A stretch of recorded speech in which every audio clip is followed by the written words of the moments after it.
তকদিরে তকদিরে লিখে কলম উঠে যায়, তাহলে আল্লাহ তো জানেন যে সে জান্নাতে যেতে পারবে না। তার ভাগ্যে তো আল্লাহ লিখে দিয়েছে। দুনিয়া সৃষ্টির 500 বছর যদি আগে ভাগ্য লেখা হয়, তাহলে তিনি জানেন যাবে কে জান্নাতে যাবে, কে জান্নাতে যাবে না। তাহলে তো এটা কোনো পরীক্ষা হলো না। আচ্ছা, আমার এই প্রশ্নের উত্তর দিবেন আশা করি। একটু দিব তো আপনাকে ইনশাল্লাহ। সেটা হচ্ছে, আল্লাহর কাছে তো আপনার এই যে আমার কাছে এই যে প্রশ্নটা করছেন, এটাও আল্লাহ জানা আছে।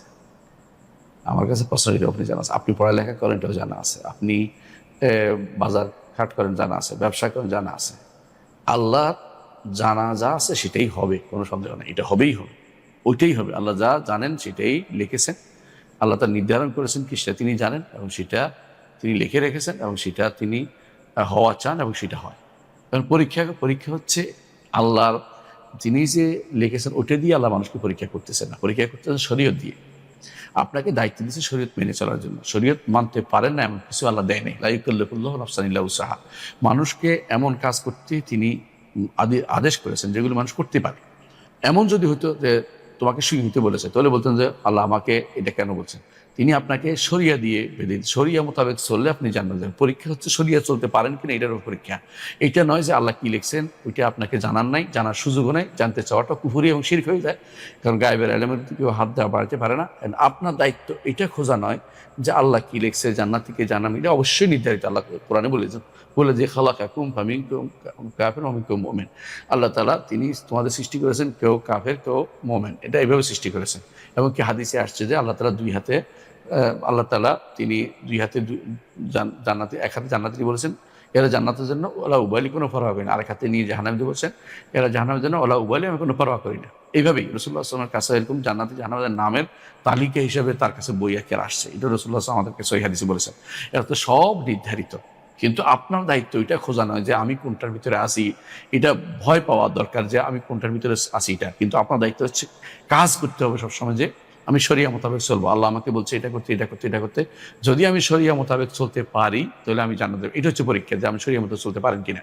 এটা আপনি করতে পারবেন, কারণ আমরা করতে পারি, অনেক মানুষ করতে, নবীরা করেছে, লোকে যোগ যোগ ধরে মানুষ করেছে। আপনি করতে পারেন না যখন বলবেন যে আমি এটা করতে পারি না, বা এটা কেমন পরীক্ষা হলো, এটা পরীক্ষা তো অবশ্যই আপনি করতে পারেন কিন্তু দেখা যায়। আপনি যদি বলেন যে আমাকে এটা কেমন পরীক্ষা, তাহলে বোঝা গেল আপনার আপনার কিন্তু অবস্থা খারাপ, অর্থাৎ আপনি কিন্তু এই কুফুরির পথের দিকে রওনা হয়ে গেছেন। আর যদি বলেন যে শরীয়ত আমি প্রতিপালন করতে পারি, নবীরা করেছেন, ভালো লোকেরা, সিদ্দিকিন, সুহাদা, সালেহিন, নেককাররা, ইমানদাররা সবসময় করে যাচ্ছে, শরিয়া প্রতিপালন করে যাচ্ছে, আল্লাহর বিধান মেনে চলেছে, তাহলে আপনি কিন্তু সঠিক পথে আছেন, জান্নাতে যাওয়ার জন্য তৈরি হচ্ছেন। পরীক্ষা হচ্ছে এই জায়গাতে যে আপনি কি করবেন কি করবেন না এটার উপরে। এখন বলুন যে এটা কি নির্ধারিত কিনা, হ্যাঁ নির্ধারিত, কিন্তু আপনি চেষ্টা করতে হবে আপনাকে।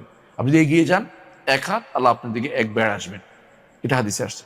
আপনি এগিয়ে যান, ওই সমস্ত প্রশ্ন করবেন না যে কেন কেন কেন প্রশ্ন করবেন না, কিভাবে পরীক্ষা নিচ্ছেন, তিনি তো লিখছেন, এই যে কথা বলবেন না। কারণ কেন বলবেন না? কারণ এটা তো নির্ধারিত হয়েই আছে। আল্লাহ নির্ধারণের বাইরে কোনো কিছু নেই, একেবারে কুল্লু সগীরিন ওয়া কাবীরিন মুস্তাতা, প্রতিটি ছোট বড় সব লিখিত। আমরা সবাই এই নির্ধারণের উপরে চলছি। আমি যে কথা বলছি এটা নির্ধারণ আছে, 50,000 বছর আগে লিখছে, আমি কথা বলবো, আপনি প্রশ্ন করবেন, এটা 50 বছর আগে লেখা আছে। এবার আপনি এটা হিসাব করবেন সব নির্ধারিত। তবে আমাকে ওইটা খুঁজতে বলেন, এটা ইমান আনতে বলছে সব নির্ধারিত, আর কাজ করতে বলেছে শরিয়া মোতাবেক। অর্থাৎ আল্লাহ তাআলা কাদার অনুসারে ইমান আনবো, আর কাজ করবো সারা অনুসারে। কাদার ও সারা দুইটা একটার সাথে একটা লাগাবেন না, কন্ট্রাডিক্টরি লাগিয়ে দিবেন না। আমি এখন যে আপনি যদি কাজ শরিয়া মোতাবেক দৌড়ান, যাকে যেটার জন্য সৃষ্টি করে যেটা সহজ করে দেওয়া হবে। জান্নাতের জন্য সৃষ্টি করা হলে জান্নাতের কাজ করা আপনার সহজ করে, আর জাহান্নামের জন্য সৃষ্টি করলে আপনি শুধু প্রশ্ন তুলবেন যে এটা কেমন কথা, কেমনে করলো আল্লাহ, এটা কেমনে করলো, এরকম প্রশ্ন তুললে বুঝবেন যে আপনি জাহান্নামের জন্য তৈরি হয়েছেন। এটাও পরীক্ষা, যে আপনি এই কাজটা করেন কিনা, নাকি প্রশ্ন তোলেন।